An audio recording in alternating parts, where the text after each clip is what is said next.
Have you ever spent hours studying late into the night, only to wake up the next morning and realize almost everything is gone? You read the same paragraph again and again, highlight it, maybe even take notes, yet your brain feels empty. Now here's the strange part. Japanese students are able to remember more than 2,000 kanji characters, often for life, and some of them don't even study longer than you do. It gets even weirder. Why do you sometimes sleep 8 hours and still feel exhausted, while other days you sleep 5 hours and feel sharp, focused, and alive? What if the problem isn't your intelligence, but your rhythm? Most people believe that forgetting means they didn't study hard enough. That if you just push more hours, reread more pages, or drink more coffee, your memory will finally work. But neuroscience tells a different story.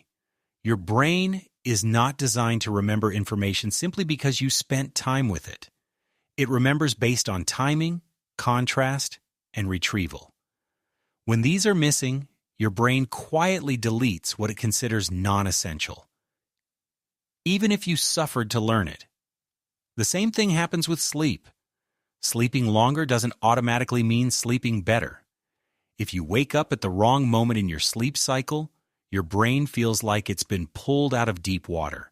That's why 8 hours can feel worse than 5. Japanese students don't necessarily study harder.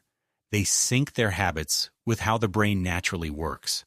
In the morning, many step outside into natural light and move gently for just 10 minutes.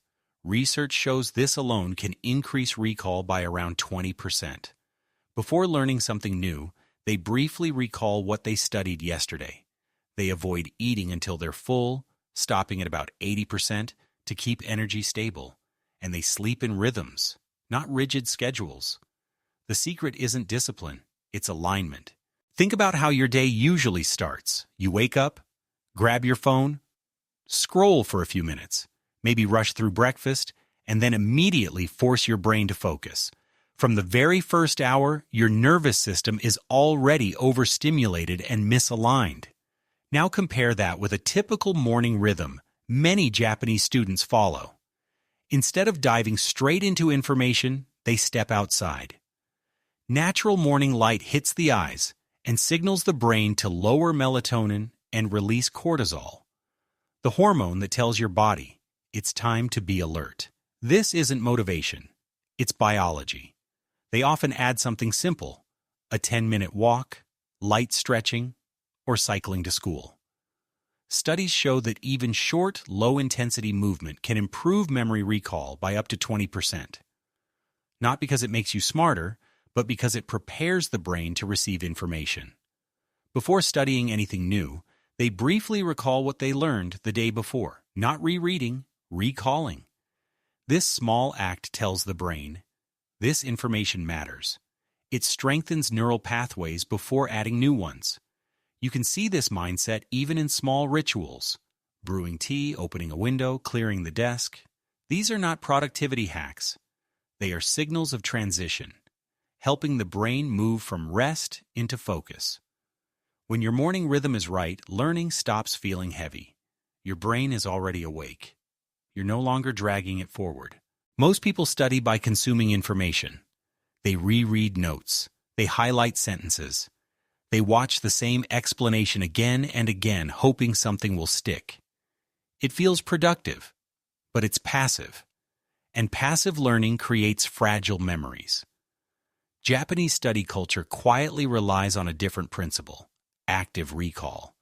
Instead of asking, "Do I understand this?" they ask, "Can I bring this back from memory?" This is known as the testing effect. Every time you try to recall information, even when you fail, your brain strengthens the memory.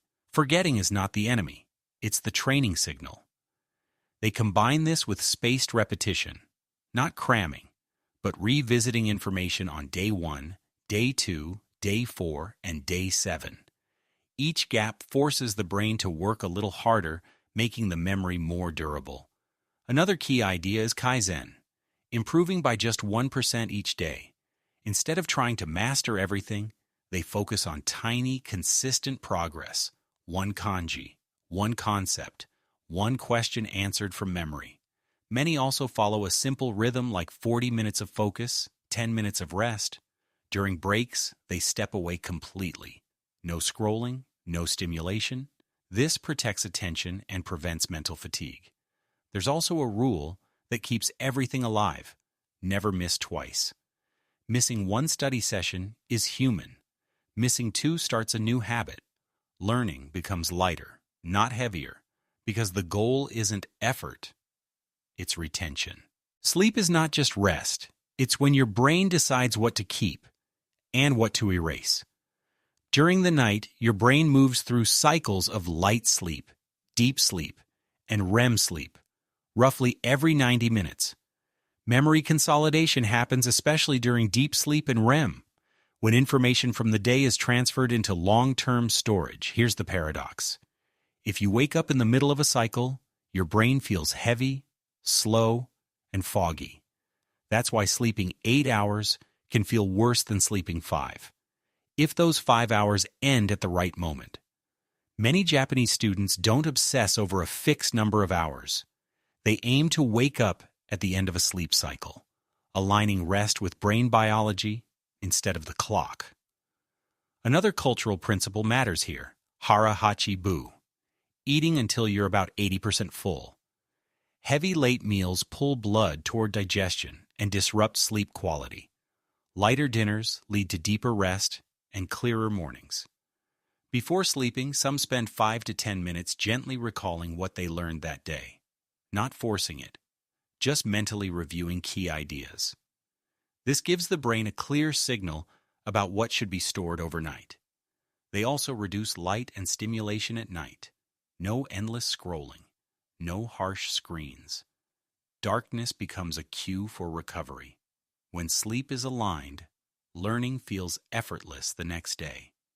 Your brain has already done the hard work while you were resting.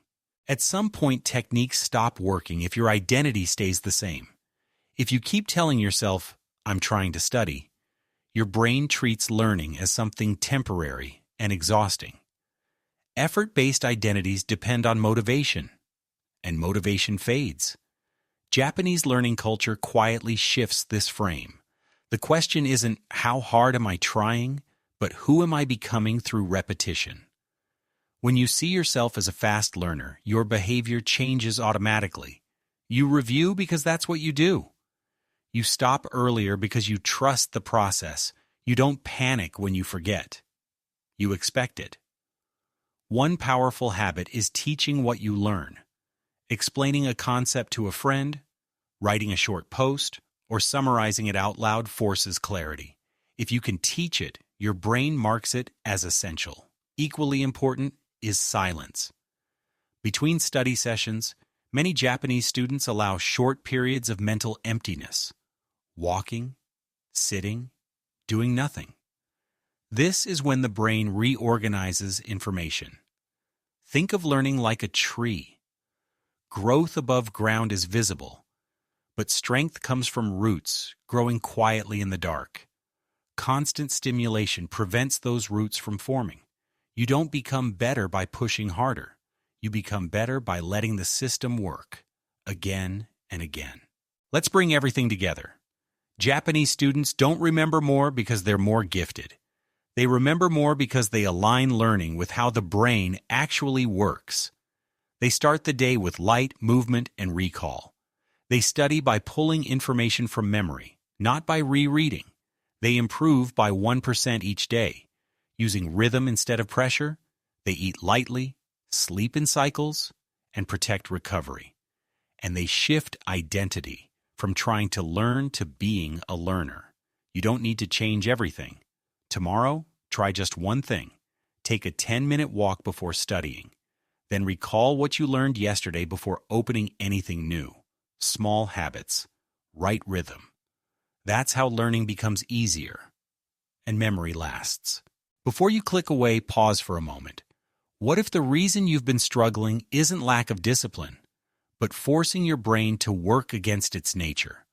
What if learning was never meant to feel heavy, rushed, or exhausting?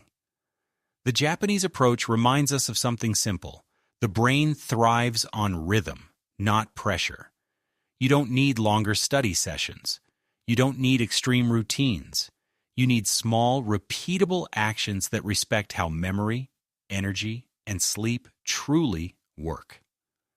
Ask yourself tonight, which rhythm am I following? My brain's or society's? If this video changed how you see learning, share it with someone who feels stuck. And remember, real progress often begins quietly.